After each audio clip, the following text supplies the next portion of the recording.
Peace and blessings. I'm Big Jeff. I'm Ben Bacardi. And this is the Hidden Chapters of Hip Hop. So right now we have a special guest in the house. My brother in Christ, my brother in hip hop, and my brother because he's black, Puerto Rican, Dominican. I think he's got Samoan and I think Hungarian or some type of European in him. I'm part Hungarian. That's all right, cool. part Hungarian. He's always Russian. But I want to welcome the legendary Tuffy Questell to the podcast. Welcome, brother. Thank you, gentlemen. Thank you very much. It's a pleasure to be in the hip hop hidden chapters of. Really, thank you for having me, guys. Yes, sir. Yes, sir. So, you are a jack of all trades. You do it all. And, we're going to start from the beginning. Let's go. I'm available for bar mitzvahs. Let's go. What we doing? Exactly. You've been doing this since you were 3 years old. 3 years old. You are a child prodigy. Your first situation was a Mattel commercial.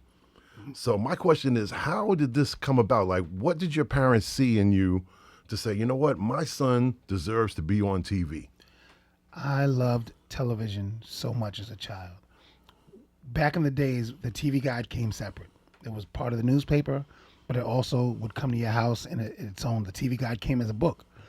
When the TV guide came in, it was the first and only book I would actually read from cover to cover. Nice. And I liked to know what was on every channel. And back then, it wasn't 100 channels.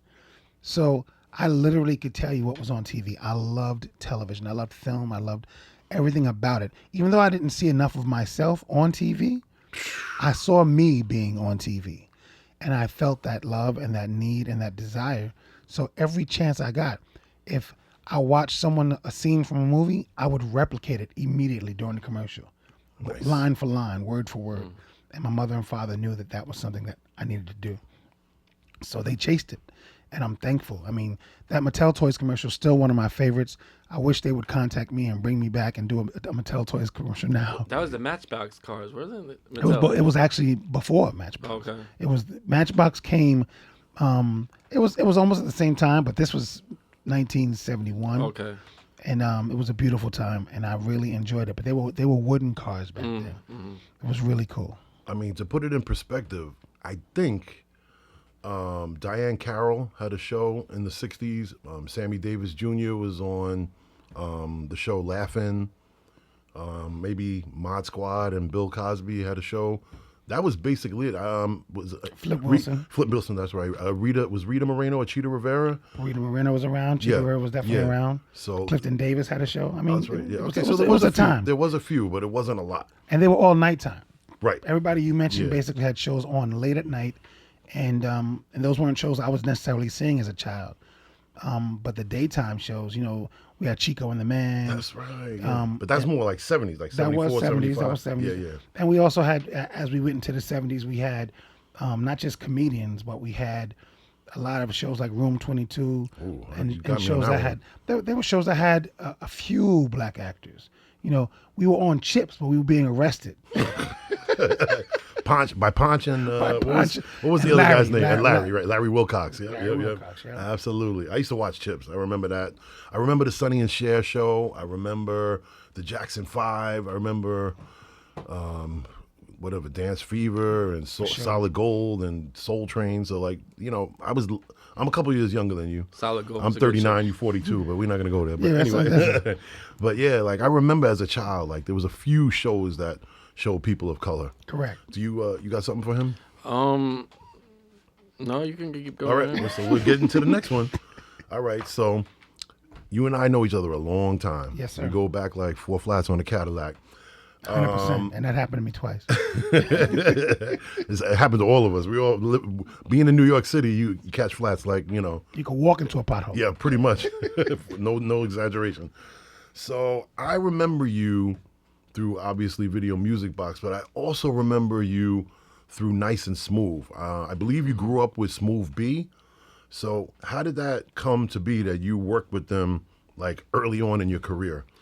Greg and Smooth were my guys, still to this day. As a matter of fact, Greg and I, our birthdays are 23 days apart. Yes. So he's a Gemini, you're a Taurus like correct. me. 100%. Give me that. Yes, sir. Absolutely. And we just actually had a party for Greg in Newark. Oh, nice. This Okay. past weekend. But Greg and Smooth, as they were working on their music, I sing. So Yes. I sang a lot of hooks for them. And even when they didn't give me the love, per se, financially, I would do shows with them regardless. I didn't care about the money. I loved the fun of it Yes. more than anything. But I sang on their first 2 albums. And then Pure Blend became their background singers. And I wasn't going on the road with them, so Pure Blend really stayed with them a lot. But I enjoyed being with Greg and Smooth all the time. That's family. Smooth's ex-wife, who passed away, that's family. I mean, that's really, really family. Yeah. And Greg and I, I could tell you stories all day long about Nice and Smooth. Yeah, Going on the Greg road, is a get character. jokes. but- 100%. But everybody, we love Nice and Smooth because they're a throwback. Like when They're a great you know group. you see them, it's like you're seeing like Double Trouble. You're seeing the Cold Crush. Like that spirit of passing the mic and just really entertaining and rocking a crowd, being a true MC. That's the both of them. So they're legends, and they got so many hit records and everything. And like Dwick that. is one of my favorite records. Yeah, of all Dwick time. is Great like, song. And I was in that video Gangstar. too. Yeah, Gangstar was. I mean, listen, I miss Brother Man Rest so in much. peace. Rest in peace. Rest in peace for sure. Premiere continues to keep the lights on, but Gangstar was dope. I mean, I remember being in Boston for a show with Dwick, with Nice and Smooth, and Gangstar, and Big Daddy Kane, and Big Daddy Kane ruined it for us because he ended his show. He said, "And if my point's not understood, I'm staying at the Midwood." So we couldn't get back into the hotel because all 1,000 people at the venue. He was were- the sex symbol out of the three of y'all. So Definitely the sex symbol, but he destroyed us. But the funny thing is, because we couldn't get back into the hotel, I'm standing in the parking lot, and this young little white boy walks over to me. He was like, "Hey, man, my name is David. I have a newsletter that I'm putting out." It was Dave Mays from The Source. Wow. That's funny. Wow. Craziness. It was a one-sheet newsletter. Oh my God. But 91. Yes, Yes, sir. Yes. I remember when the Source was like small before it, became into magazine situation. So, And before Benzino, yes, that's right. Exactly. That's another story in itself. for sure. So, one of my favorite hip hop experiences was in the '80s, seeing, also the '90s as well, seeing you, seeing Crazy Sam, Ray DeJean, rest in peace, Ray. I went to his funeral, God bless him. And Good brother. whatchamacallit, you guys were hosting the Video Music Box, with the creators, Uncle Ralph McDaniels and Lionel Martin, aka the Vid Kid. Family. So my question is like, what year did you start hosting, and how did that come about that you linked up with these incredible hosts and artists and everything? Well, my sister was producing or working at WPIX with Ralph and Lionel. And they were doing a music video that they needed some help. They needed some extras. So they called me, and this was, I think, 1987, 1986. And they needed extras, and it was for Davey DMX, who was on Def Jam. Name of the Dave song. cut the record down to the bone. So they needed extras, so they called me, and I was like, "What do you need?" And they said, "Well, can you bring a friend?" I was like, "One friend?" They were like, "How many can you get?" I was like, "How many do you need?" And they said, "We could use 10 or 15 people." I was like, "That's not a hard call." So I made phone calls. I literally called 4 people, and I had 16 names. Wow. So when I called more people, I ended up getting like 40 reservations. They were like, and I'll bring 5 outfits. I was like, just bring 2, one club and one cool casual. But when all of my people showed up for that music video, Ralph and Lionel were like, we need you as part of our company. Oh, that's dope. So I started working with Classic Concepts. Yes. And then for my 21st birthday, which is how Video Music Box happened, there was a party thrown for me at Kilimanjaro. Ah, great spot. Great spot. I love that spot. And Ralph brought his brother Brian, and Brian was underage, so they wouldn't let Ralph in with his brother. So Ralph said, just interview all your friends, and whether you're on the mic or not, just talk to them, and I'll edit it, whatever, we'll make it happen. So I had fun. I had Dana Dane, who I went to high school with. I had Wait a minute. Didn't Dana go to school in Brooklyn? No, we went to Music and Art High School. That's right. That's right. With Music Slick and Art. Rick, Yes. Dana Dane, Miss Jones. I heard. I think Jennifer Aniston. Jennifer Aniston was one of my little sisters. Marlon Wayans. Marlon Wayans. Omar that's right. Epps. I mean, we can go. The list go. Not all at the same time, but these were my kids. Yeah. Those are all my children. Everybody's as far as I'm like concerned. between 1967 and 1972. That is correct. In that era. And all those are all my kids. But again, and not literally my kids because I was 20. But but those are my children as far as I'm concerned. Like Marlon and I still talk. And Jennifer Aniston, I haven't seen her in years, but if she saw me, she'd be like, like she'd just freak out. I know she would. But that's besides the point. But it was just ironic that it worked out that way. My 21st birthday, I had this party. I had Nice and Smooth. I had Pete Rock, who was he hadn't put music out yet. He was Heavy D's cousin, and Heavy D was there. And I interviewed Salt and Pepper. I interviewed them, and Ralph aired it with me on camera, and the rest is history. Video Music Box started seeing me as an opportunity to bring in the youth. No, Not beautiful. that I was that much younger than Ralph, but I was younger than Ralph. Gotcha.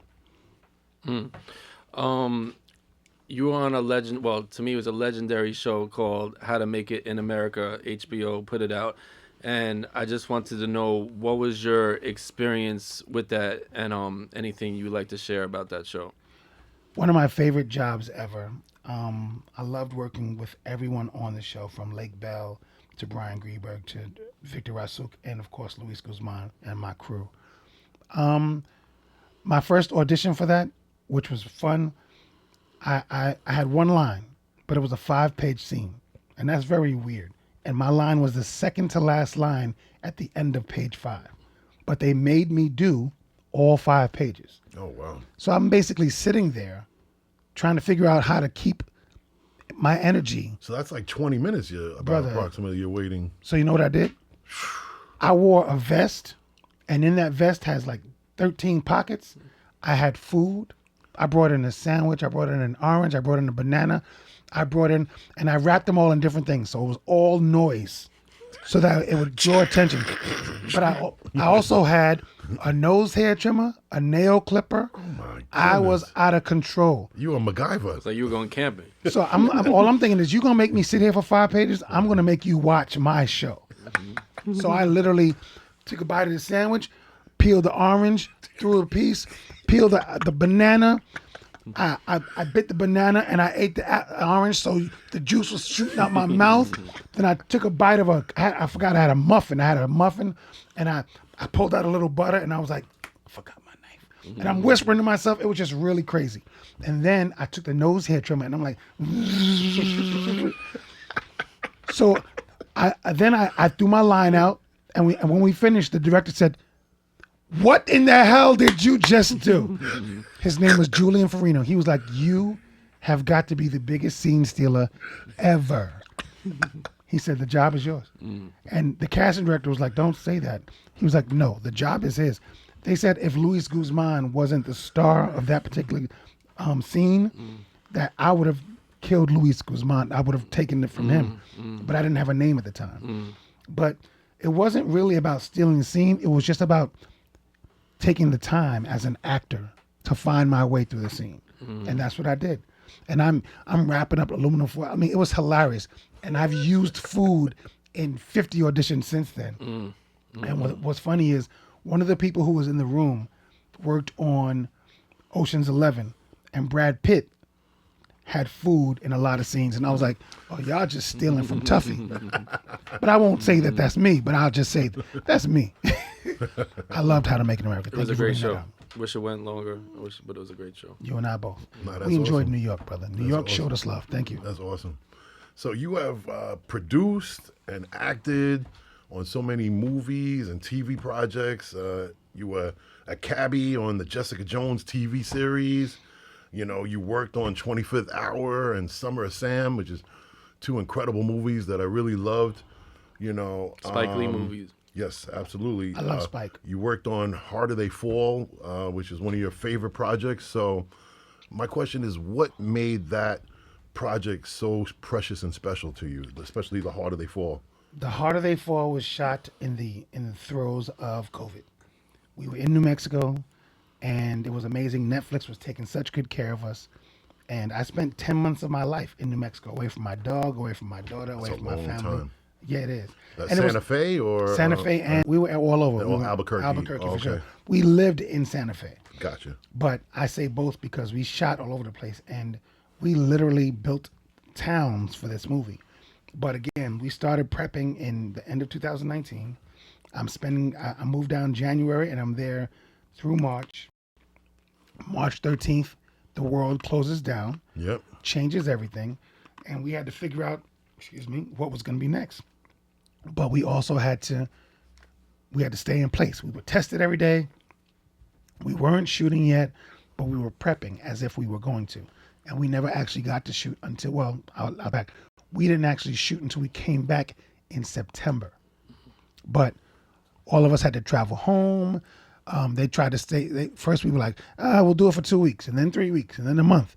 And then my daughter's mother got COVID, so I flew home in April to be with my daughter to make sure she was okay, take care of my parents. I was sending supplements and pills and all kinds of helpful things to all my family all over the country. Oil of oregano, black seed oil, trying to help them to get right for what was going on with COVID. But How to Make it America. I'm looking at How to Make America. But The Harder They Fall was such an amazing cast. Black cowboy film, shooting in the desert, directed by James Samuels, who also did the music, who's a musician who just was phenomenal. When he sent me the script, he also sent me a list of songs so I can listen to songs while I read the script. Oh, that's awesome. That was just bananas. Get you inspired. I was on fire. I read that script like I was in the movie. No, that's incredible. And then Jonathan Majors, Regina King, He's Danielle incredible. Delroy, Oh man, those are some incredible actors. Delroy actresses. Lindo. We had a great. He got to get an Oscar. We need to get a campaign for Delroy Lindo to get an Oscar. The dude is ridiculous on every movie he's in. Him and Coleman Domingo kill every movie they're in. And absolutely destroy. Like, you're not in the scene when you're with them. You're just part of what they're doing. You know. And I want to give them compliments. They're not just great on camera and on set, but they're great off camera and off set. Beautiful. Delroy Lindo at that time was trying to help people who were online to vote. There was a lot going on in 2020. And Delroy would call me every morning and say, let's go make some sandwiches. Let's go buy some pizza. Let's go feed these people who are online. Beautiful. Delroy cares about people. Coleman Domingo, I haven't worked with him, but I've heard great things about him. I love actors who are humans.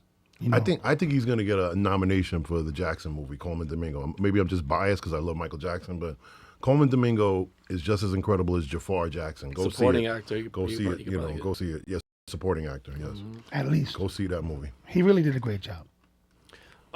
So what do you have going on now and in the future that you'd like to share? Well, one of my greatest adventures is being a dad, and I just completed my book. It's now in illustration revision, but I'm very excited about it. It's an autobiography, or it's actually not. It's about it's called Taylor's Tailored Travels. It's about my daughter and going between her mother and her father's house during a divorce. Really, it's her story, trying to figure it out. She's now 17 years old, but I wrote this when she was 6 years old, going from house to house, because children are the victim really of a divorce, and when parents are trying to berate each other and beat each other and win the possession of a child, they're not thinking about the child. Yeah, it's true. So that's what this book is about. It's telling the story of what I went through as a single dad with my daughter, and the brokenness. And as a single dad, you're used to the mother doing the hair, the mother doing this, the mother doing that. When that ends, you do everything. I mean, I'm not going to breastfeed, but I'm doing everything else.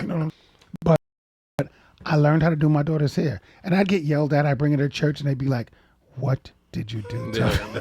I have a daughter. I'm not doing her hair. Brother, I have no idea. YouTube is your friend. There you go. Learn some stuff, man. It doesn't just make you a better man, but it does something for your relationship with your daughter. Absolutely. Yeah, some bond and do something. It's so beautiful. I will not front. I learned so much, and then just the little things, teaching her about doing her nails with her, taking her to the salon. Releasing some of your masculinity to uphold her femininity is a beautiful thing. Trust me when I tell you. The little things matter, man. Taking her to get face painting and knowing that her eyes are sensitive, so you want to be careful with that. But you also want to show her that you support her wanting those things, because they all grow up way fast. And then they become teenagers and they start talking to you like they're your equal, and you can't shoot them. Yeah, absolutely. But it's a beautiful thing. When is that book possibly gonna be out? It should be ready by September. I have I was going to self-publish, but I'm talking now to a publishing house, so I will make some decisions in the next month and a Look half. forward to that. No, that's check great, it out. man. Thank you. Thank you Definitely both. look forward to that. So I want to circle back real quick. You know, I was telling you before about 25th Hour and Summer of Sam. You know, some of the greatest method actors are in these two movies. We're talking about Phil Hoffman. We're talking about Edward Norton. You know, we're talking Barry about, Pepper. you know, Amazing. Adrian Brody, Adrian you know, Brody. John Leguizamo. Like, is there anything that, you know, like any of those guys like put on you, like in terms of like giving you advice, or like just, I know you're observing them and enjoying them at their craft. Like, was there anything that you could share with us that like really impacted being around these method actors, people that are so dedicated to their craft and will do anything for the roles that they're in? I think they're all so ridiculously talented. Barry Pepper, Edward Norton, and Philip Seymour Hoffman were. It was like Rest in peace. you know. Rest in peace. It was like watching. It was like watching the Bible being written. Yeah, amen to that. These actors are phenomenal. They're smart. They're human, so they make these mistakes, but their mistakes are part of the show. I think that the three of them alone on 25th Hour, and then, you know, there were so many more. Rosario Dawson, the list goes on. Yeah, I meant to mention Rosario too. But the three of them were just so phenomenal. And it's so weird because you think they're so talented, and Spike is such an eccentric dude that you think he's going to take them out of their moment. But he's also learned to separate himself, which is so important as for a director. But he's also very hands-on. They were amazing to watch. I can't say that enough about so many actors I've had the pleasure of working with. They encapsulate greatness. They find themselves at the end of a rope, and they're willing to physically hang themselves Yeah, pretty much. to deliver. Whatever it takes for the role. I have a Amazing. question since you're bringing about actors, and so not specifically actors that you work with, but who, or do you have a favorite actor of all time that you say, this is my favorite actor? That's a hard question to answer, Yeah. man. I love. Or you don't need to name, if you have, you don't I have can a name favorite. 20 that I Yeah, so love. if you have- Denzel's amazing Yeah, to watch. Denzel's my favorite, you know. But I love comedy. I love Danny Kaye. I love Robin Williams. I think Robin Williams, when you watch Mrs. Doubtfire, when you watch anything Genius. he's ever done, Genius. you can't not appreciate the work he's done. Philip Seymour Hoffman, God rest his soul, Another genius. amazing. Another genius. And Robin Williams, God rest his soul. I was so broken when he passed. There are so many ridiculously talented actors. Alfre Woodard is an amazing Fantastic, actress. fantastic. Angela Bassett, I worked on Fantastic. Notorious. I watched her. She's amazing. And there were young actors who were just, Tom Holland is great. So is Zendaya. John David Washington, who was Great, Denzel's son. great. I can't put my finger on one. I think they all, when given the opportunity, they stretch. Samuel Jackson, Samuel L. Played everybody, and he's Who's the phenomenal. most. He's worth more money for the labels, the movies, because I think he's made like Star Wars billions. I mean, bigger than Al Pacino and Robert De Niro and Jack Nicholson Box and Marlon office, Brando. Box office sales, by far, he's the king. Because he Number works one- on more number one. films. Yes. He's shot more films in a year than they've shot in their lifetime. And he started Most of later them. in life too, right? Yeah. Well, he used to be a stand-in on the Cosby Show. Like Okay. he's been around a long time. I didn't know that. Yeah, Like, yeah, yeah. I remember him from in Goodfellas, and I know he was like in his mid 30s or Yeah, 40 he at was that stacks. time. He And that was was like one of stacks. his first movies. Yeah. I'm like, but he was later, and He was doing a lot of theater, okay. and him and his wife are both theater. I think they met at Morehouse. I They believe, did, right? they did, Yeah, yes. Morehouse. LaTanya Jackson, who I love, and I worked with her in the '90s. Quiet as kept. the greatest thing that Samuel Jackson's ever done, I'm not even talking about movie-wise, is he has, I think, 40 different charities that he donates to. I'm talking about Actors Every year. Childs, minority charities, like charities for the, cancer, like different, like so many charities. Like one time I was watching a show in Denzel Washington, he just like really bigged up Samuel Jackson about It was an award show. an award show, how kind-hearted that Samuel and his wife of 40 plus years, how much they do behind the scenes, and they don't brag about it and everything like that. And he wanted to bring it to light. They're givers. So, yeah, They are big certainly time, big givers. time. And I love them for that. You have anything? I got No. one last question for you. We've been talking about, we could sit here for another hour with all the stuff that you've done, but, one of the things that, I'm fanatical about besides the music is sports. Whew. And me and this brother over the years have gone to several Yankee games for our beloved Bronx Bombers. And I've met his family, his parents are incredible, his children, his one child, and other family members. We've all gone to the games and we have a fantastic time. I'm a nut when I'm at the game, and Tuffy and his family put up with me and everything like that. We love you, brother. And yes, I love you too.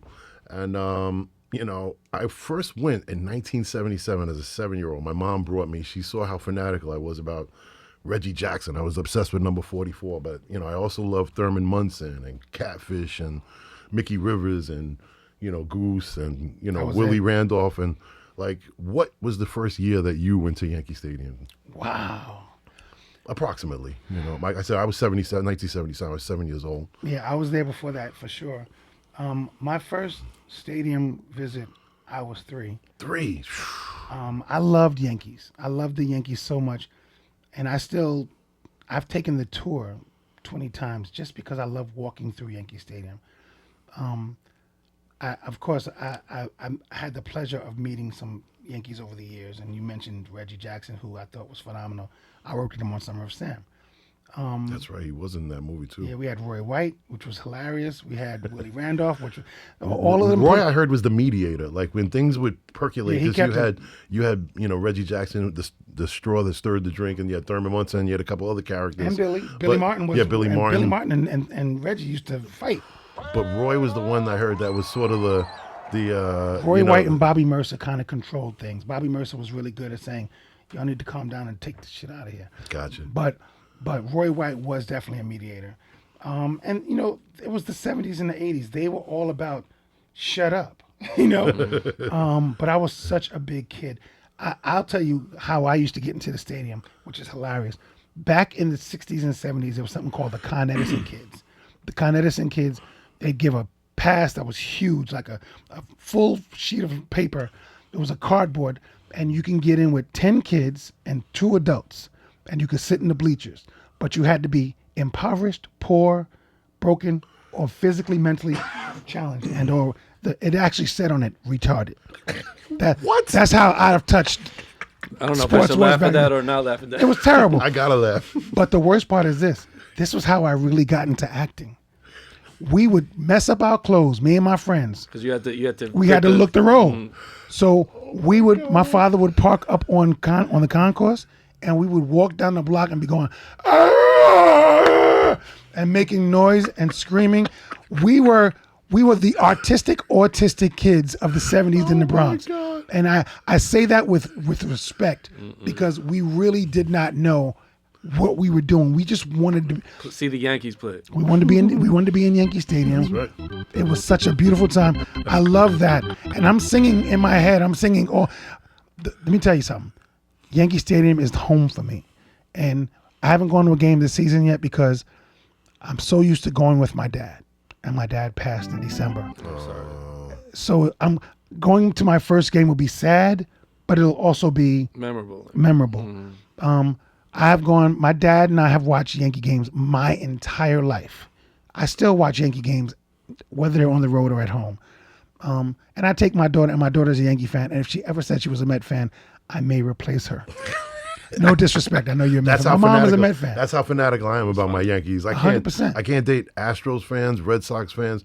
I could date a Mets fan, but it's going to be difficult, because I grew up in Flushing, Queens. I was born in the Bronx, but I grew up in Flushing, and As soon as the Yankees are having a problem, I got to get 20 different texts from my Mets faithful, the orange and blue, and All day. oh, what happened to your Yankees? Blah blah blah. Like, I don't give you guys a hard time about the Mets. Like, why are you giving me a hard time about my Yankees? Like, I don't throw it in your face about the Yankee greatness and everything. I just happen to love the Yankees. Nothing My wrong dad with and that. I used to watch Bill White and Phil Rizzuto, and that's how I became a Yankee fan. love Everybody's that. like, "You grew up in Flushing. How are you a Yankee fan?" I was like, "But I was born in the Bronx.